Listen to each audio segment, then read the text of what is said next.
Stick It with Mr. Biggs is made possible by listeners like you. To support the show, go to askmrbiggs.com/support.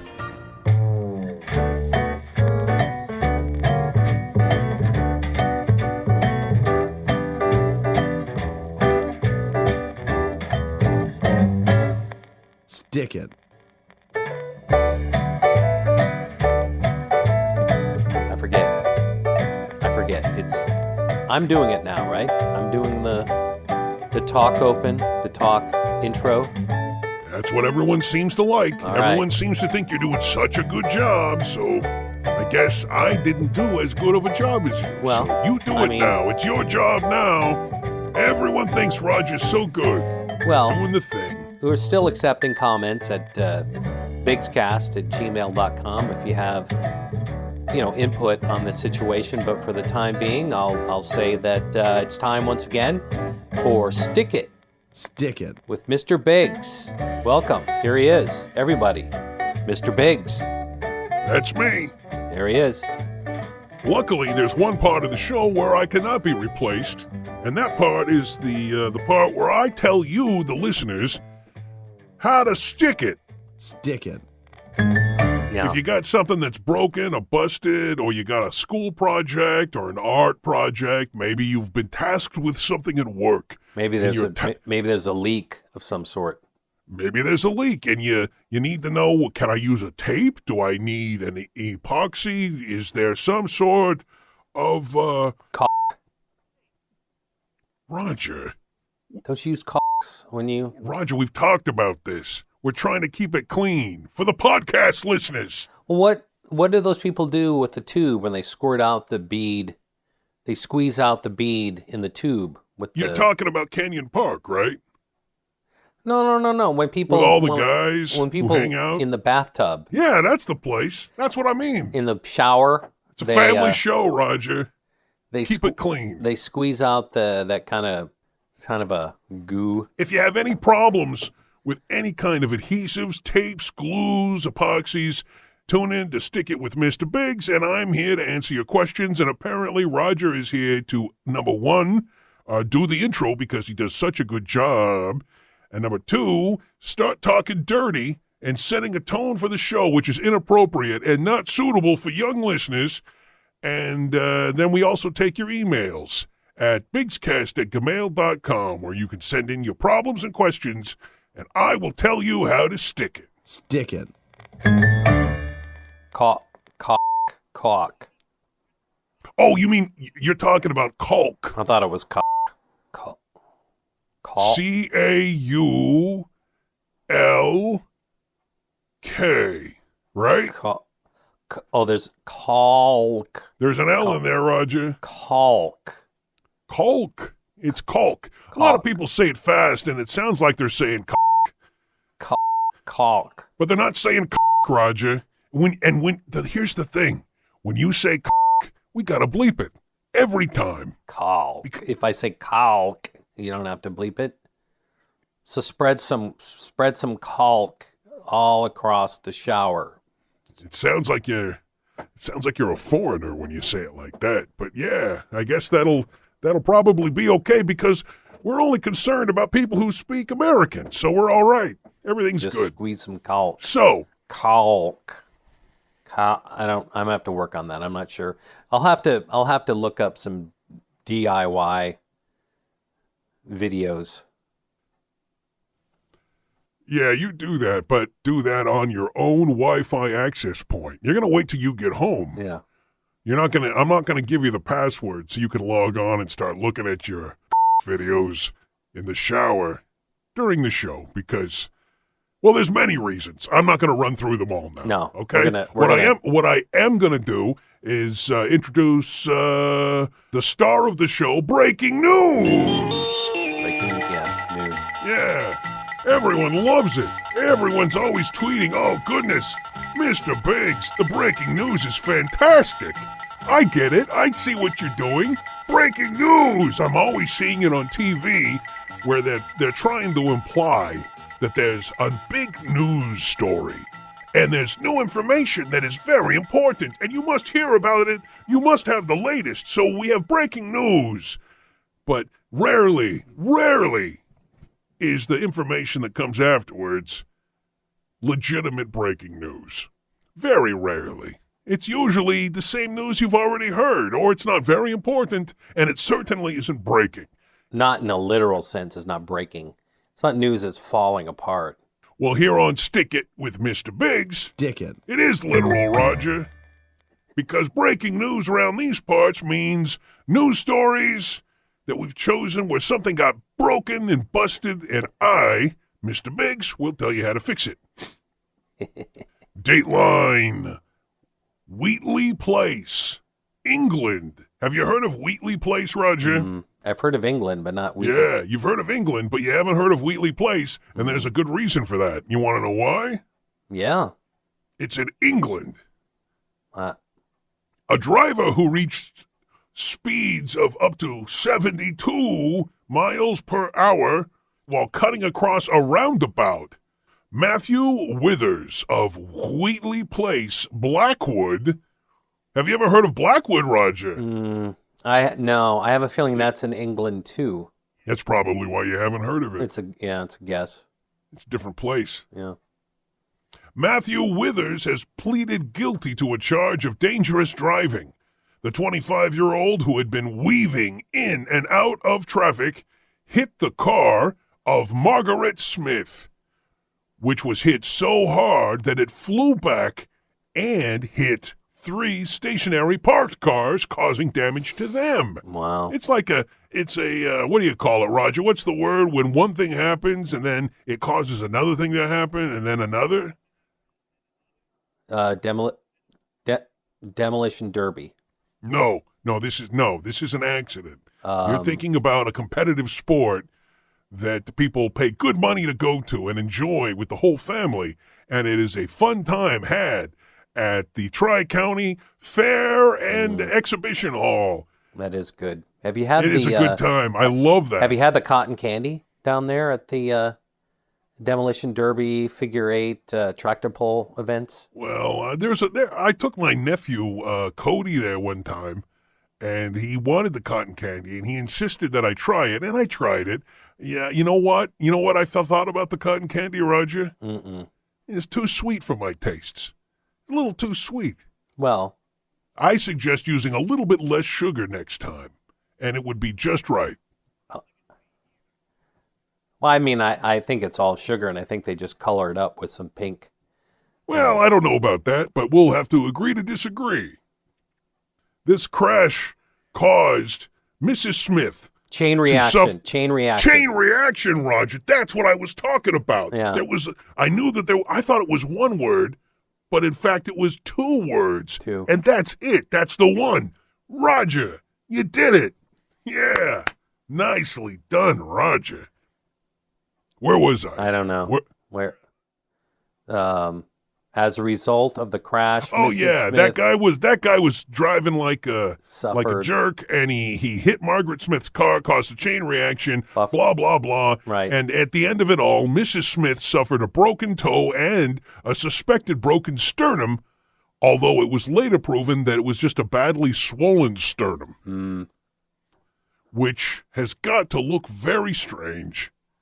Kind of odd. And it's up to us and Stick It with Mr. Biggs to tell you how to fix things. Right. There's got to we got a bunch of busted up cars here. So I mean, where do you begin? You know, I actually wish that when I was planning for this news story, Roger, you would have brought that up, because I would have realized that, yeah, I could have talked about how to fix some of the cars, but I'm actually thinking about Mrs. Smith and her broken toe. Now, her swollen sternum, I got to admit something here, Roger. I mean, I'm not a miracle worker, and frankly, that confounds me. Number one, I don't know how to fix that because it is not something that is broken. Yeah. I mean, and number two, I can't even imagine what that would look like.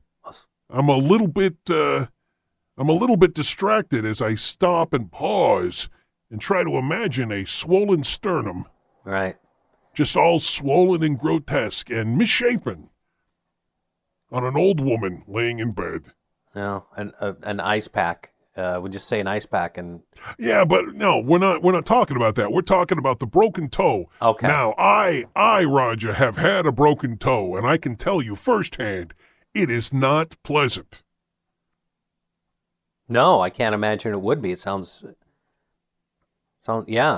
painful. It is painful because the toe is broken, and it is so small, it is nearly impossible to immobilize the toe and allow it to heal. So, the purpose of the show, Stick It with Mr. Biggs, Stick it. is to help you figure it out. You figure out a medical issue. I'm lost here. What?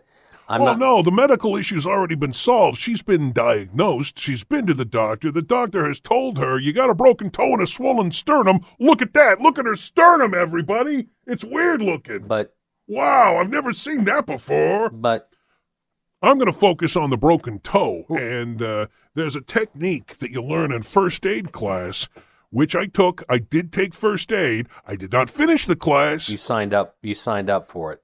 I signed up for it, and I arrived, and I attended a significant portion of the first and second classes. And the one thing I learned is something called the buddy tape system. Does this fall within the parameters of adhesive tape, or are you talking about? Sure. This Oh, is- yeah. Okay. The buddy tape system can be used with surgical tape. Ideally, if you have the access to it, go into a pharmacy and you go over into the first aid section. There is an adhesive tape that actually has some elastic properties, and it's called Coban tape. It kind of looks like crepe paper. It's stretchy. Oh yeah. Yeah.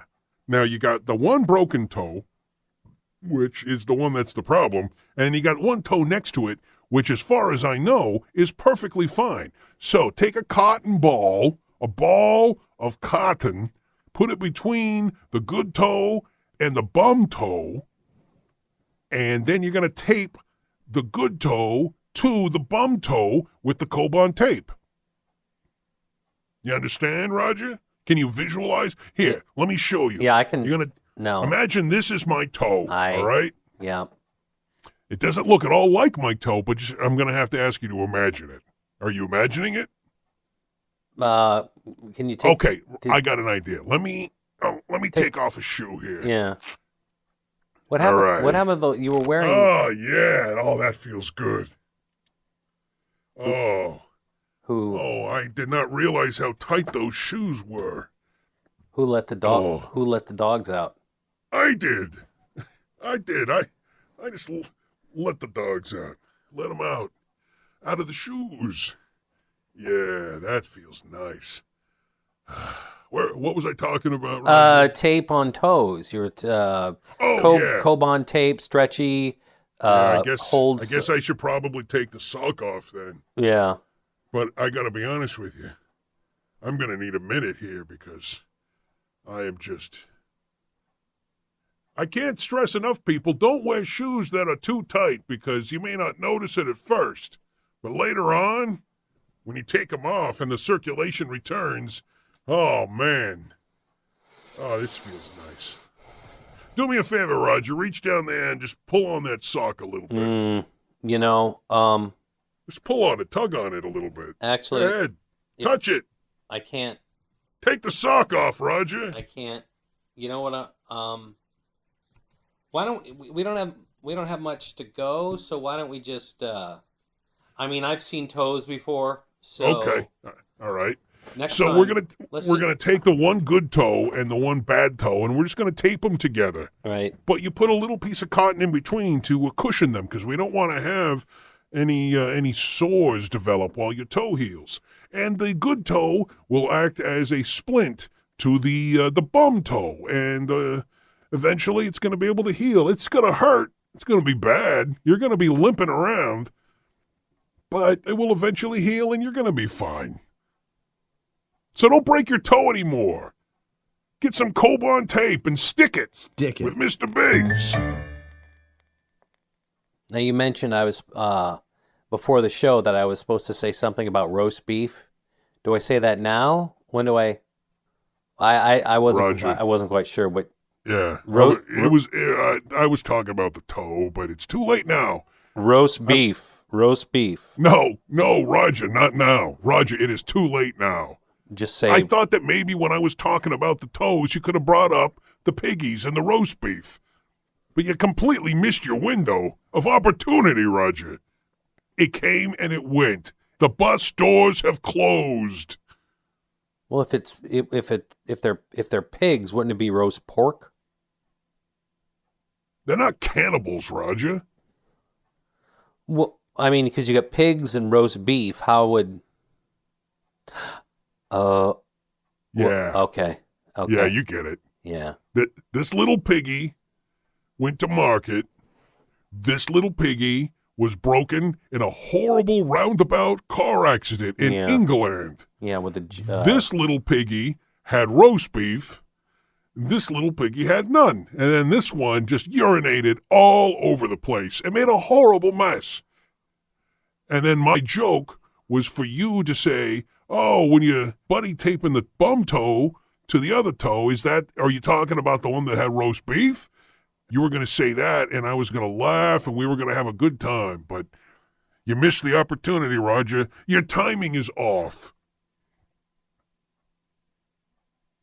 So your timing is off. Yeah, I guess my problem is I don't know what you. We should have rehearsed it. We can't rehearse the show, Roger. This podcast is spontaneous. Yeah. And I don't have time to come in 2 hours early and do the show with you one time, not recorded, and then do it again, recorded, and then do it again because we screwed up the first time we recorded it. I don't have time to do that. Well, I'm a busy guy. I got things to do. Well, places to go. I got to go to market. Maybe do a little bit more than, hey, when we talk about the toes, you talk about the roast beef thing. I mean, what's the problem? That's what you. I thought it was self-evident when I meant. You said that, How could you not understand the roast beef? I like roast beef fine. That's what you told me to do, and I wasn't quite clear as to. Yeah, you're right. I get it. You're absolutely right. You were the wrong person to ask, and your timing was all off. It was poorly timed and a bad idea to ask you to deliver the funny lines. I'll deliver the funny lines from this part forward, and this has been breaking news. Yeah, the whole roast beef thing threw me off. Yeah, I see that now. I see the error of my ways. My main crime in this whole situation is asking you to do anything. Well, so Stick It with Mr. Biggs is a podcast about glues and adhesives, and one of the hallmarks of the show, one of the cornerstones that it is built upon, is that you, the listeners, are allowed to contact me, Mr. Biggs, and give me your questions about glues, adhesives, tapes, all kinds of things, whether it's a project that you're working on or it's something that you've tried and it didn't work so well, and you want an idea on how to fix it. You send me the email at Bigscast at gmail.com. Yeah. So it's email time now? Yeah. All right, just hang on. Hang on a second. Let me just. Why? I just got to grab my phone real quick. And email.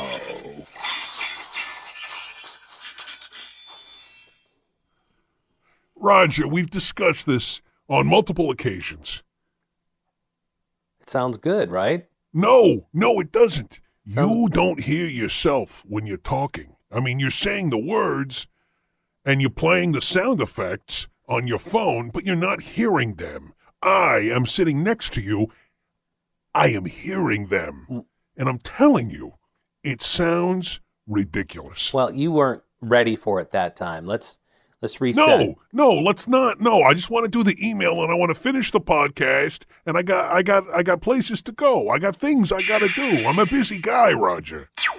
Email. Email. All right. Okay. That, while ever so slightly different in some ways, it is exactly the same in others. And by that I mean it is bad. And I don't want to hear that ever again. And let's just move on. We're going to not have a sounder for the email, and we're just going to talk and tell people what the email address is, Roger. bigscast@gmail.com, and I'll just I'll keep working on that sounder thing. I'll come up with some other alternatives. Oh, yeah, you maybe do that in your free time, and then once you get it just right, you can keep it to yourself. I'll present it to you before. No. I don't ever want to hear that again. What's the email tonight, Roger? Let's have the email. bigscast@gmail.com. We've got an email from Nick, and he's writing from Toronto. And he says, "Hi, Mr. Biggs. Hello? Theoretically speaking, what type of adhesive would be best suited to making a giant human fly trap? That is to say, a trap for a giant human fly hybrid. All right. Thanks, Nick in Toronto." All right, so Nick is making a fly trap. Yeah. Okay, so how do you get a fly to land in a fly trap? You got to attract the fly. Okay, so whatever we do is going to have to stink a little bit. It's going to have to be stinky. It's going to have to attract the flies. And it's going to have to be sticky. So, yeah, okay, I got it. I got an angle. We'll do sticky and stinky. Sticky and stinky. No, the other way around. Stinky. Vice versa. Stinky. Sticky and stanky. No. Sticky and stinky. Stinky, sticky. Stinky. No. Say the same words, but just flip the order around. Stinky and sticky. We're going to do a two-pronged attack. Sticky and stinky. All right. So, in order to make a giant glue fly trap, we're going to need something to put it on. So, let's see. Maybe get like a big piece of cardboard. Let's get a bit. No, that's not going to work. Because if we pour any glue on that, it's just going to roll off the side. I got it. Go to Walmart and grab yourself one of them rigid kiddie pools. The real cheap ones, you know? You mean the plastic round? Yeah, a real cheap kiddie pool. Put that down in the yard and then pour into the kiddie pool. Put some corn syrup in there. All right. Some of the fly traps have arsenic in it. I don't know where you're going to get arsenic from. Don't almonds have arsenic in them, don't they, Roger? Who does? No, it's peach pits. Peach pits have arsenic. Huh. No, oh, wait, is it apple seeds? I don't remember. Just maybe go down to your local... Siri! Damn it, I always have to push the button. Siri! Do apple seeds have arsenic in them? We missed the server. Try again. Okay, never mind. You know what? Forget the arsenic. We'll just leave out the arsenic. You got your kiddie pool. You've poured some corn syrup in there, a couple gallons worth maybe. Make sure the bottom of the pool is completely covered. Right. And maybe put a little bit of, maybe some polyurethane adhesive in there to really up the stick factor, because corn syrup alone probably is not going to catch a human-sized fly. Right. I mean, that's a big fly. I don't know how strong flies are. I mean, I've never come across one before. Where does this guy live? He lives in Toronto, Canada. Yeah, I've never been to Toronto. I have no idea. I've seen some big flies in some areas of the country before. I've seen some horse flies before. Have you ever seen a horse fly?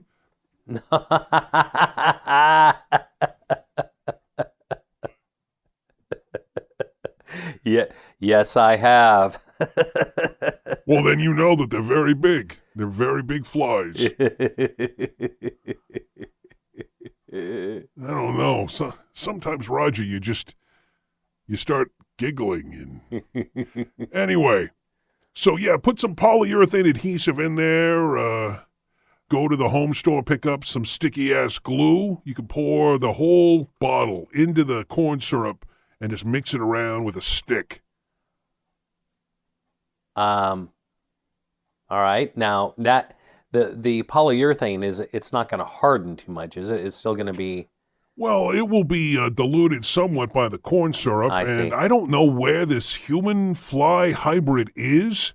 I'm going to assume that it's nearby, which is why you want to catch it. Right. If it's a hot day, you might have a lead time of, I'm going to say 10 to 12 hours, where this is still going to be viscous.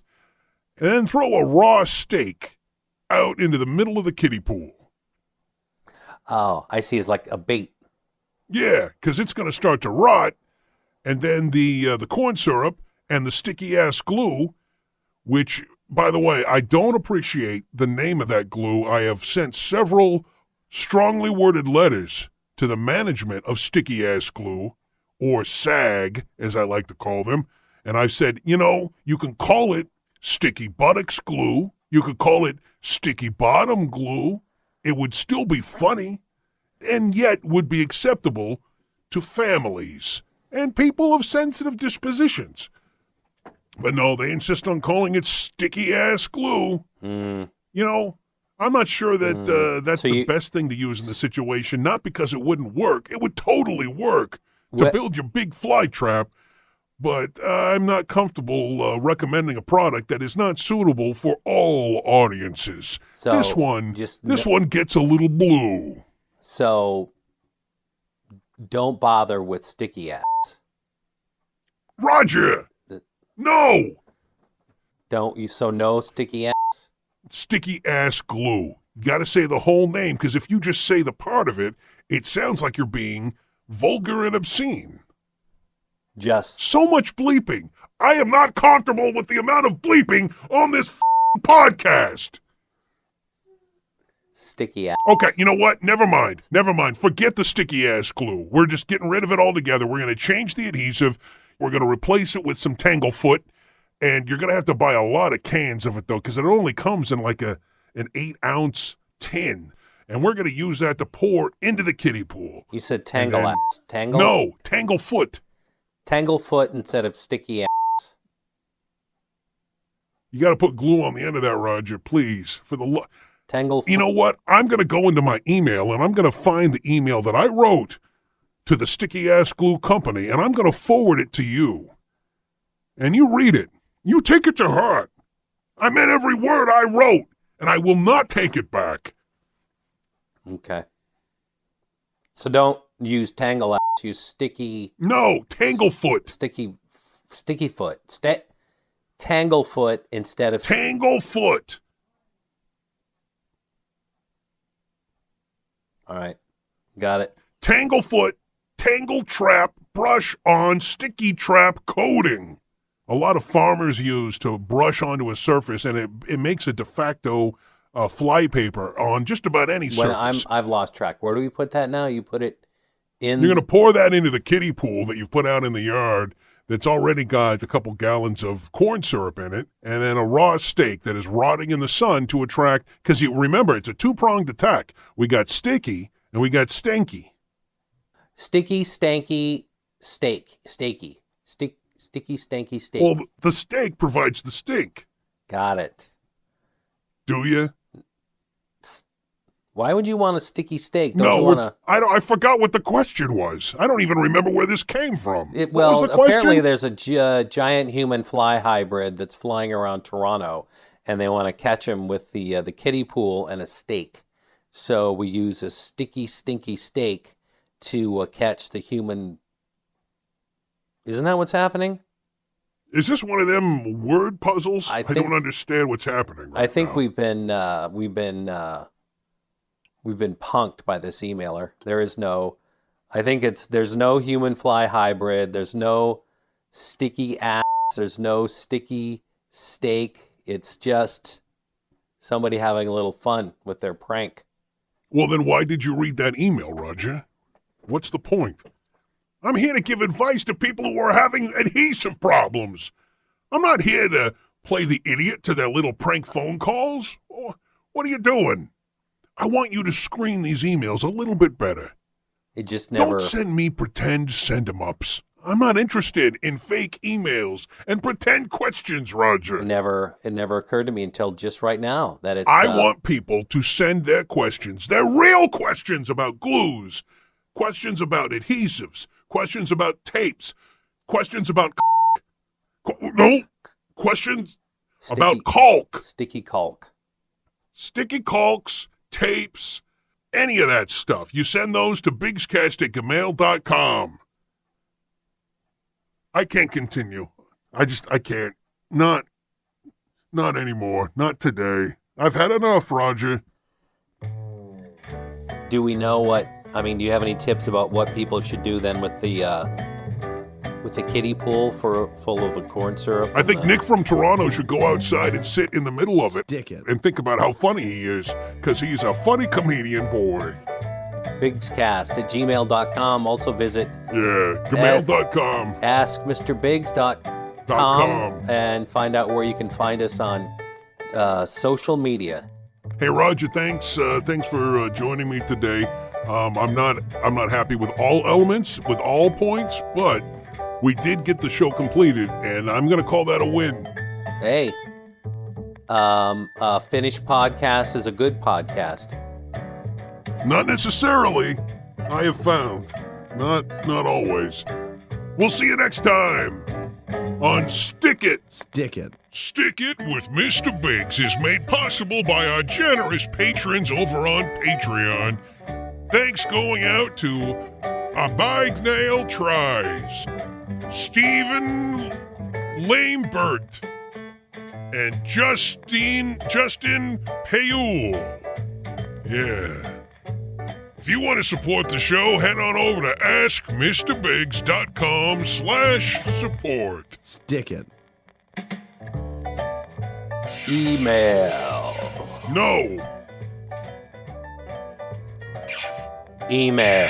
No. Email. No.